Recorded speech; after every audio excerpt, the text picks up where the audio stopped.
Today on In Her Shoes, we're chatting with my friend Divya Gugnani, the CEO of Send the Trend, who talks with us about how she manages a staff, a husband, and a brand new baby. Let's see what it's like to take a walk in her shoes. But in your heels, it's about you, never about her. But in your heels, it's about you, never about her. So Divya, it's so good to have you here. Thanks so much for joining me for In Her Shoes. Thank you for having me.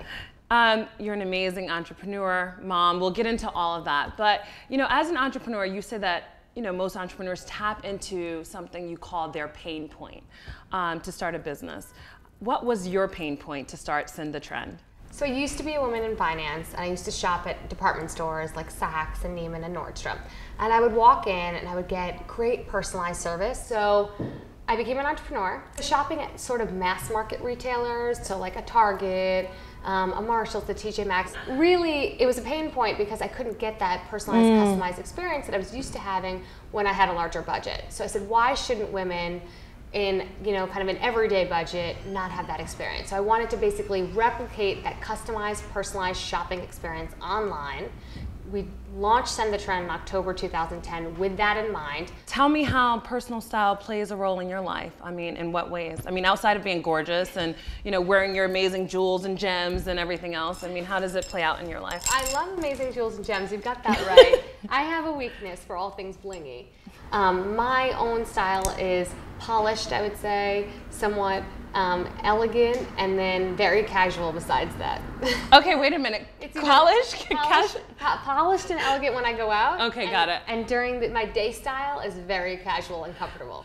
So you went from a career in finance to becoming an entrepreneur in food with Behind the Burner, right? And then fashion with Send the Trend.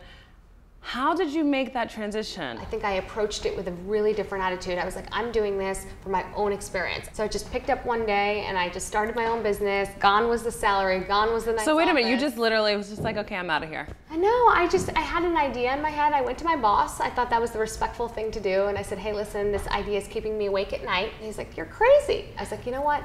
It's just this passion that brews within. It reaches a point where you can't stop thinking about it. You can't get it out of your head, so you have to do something about it. You have to take action. Do you feel that having that corporate experience, though, made you a wiser entrepreneur? I think so.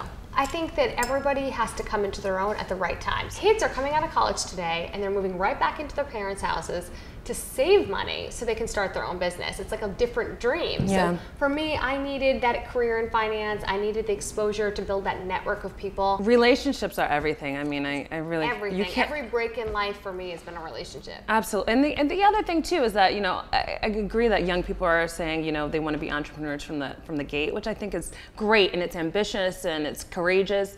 But I learn from within an organization and some type of infrastructure and then take it and apply it. If you want to build a big business, and that's, you know, always been my goal, you have to understand how to manage one. What advice do you have for young women watching you and saying, I want to be the next Divya? The first step is just do it.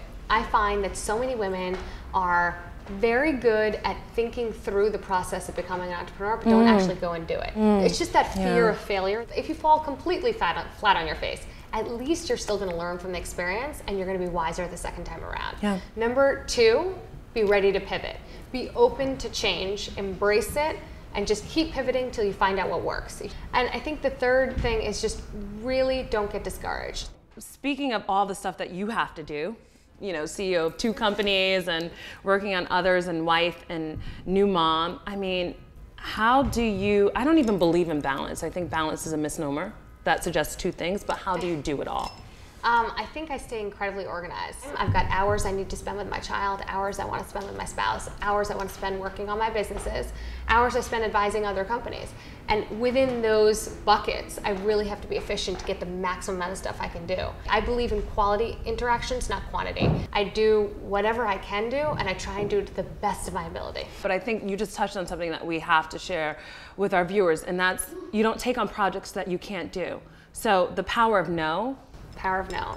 And women have a hard time saying no. How do you spend time with you and for yourself, and what does that look like? For me, I like to swim twice a week. I just like to be in the pool, looking up in the skylight, and just enjoying the peace. I pray twice a day. I'm very spiritual, so I need my me time. I think everybody does. Just the name of the show is In Her Shoes. If you could walk in the shoes of any woman in history, any woman, Oh wow. Who would it be and why? I know this is going to sound so crazy, but it would be Oprah. And the reason I say that is because I just feel like she's touched the lives of so many people. What do you want the viewers of In Her Shoes to know about you? Really, the one thing I would love to tell people is just to believe in themselves. You won't achieve a goal without having the right team around you. You'll never have the right team around you if you don't have the confidence to lead them. And if you don't believe in yourself, you'll never have that. And that's perfect for the way to close In Her Shoes. You have to have confidence to step in your own shoes. So beautiful. Thank you so much. Thanks for having me. Good to see you. You too.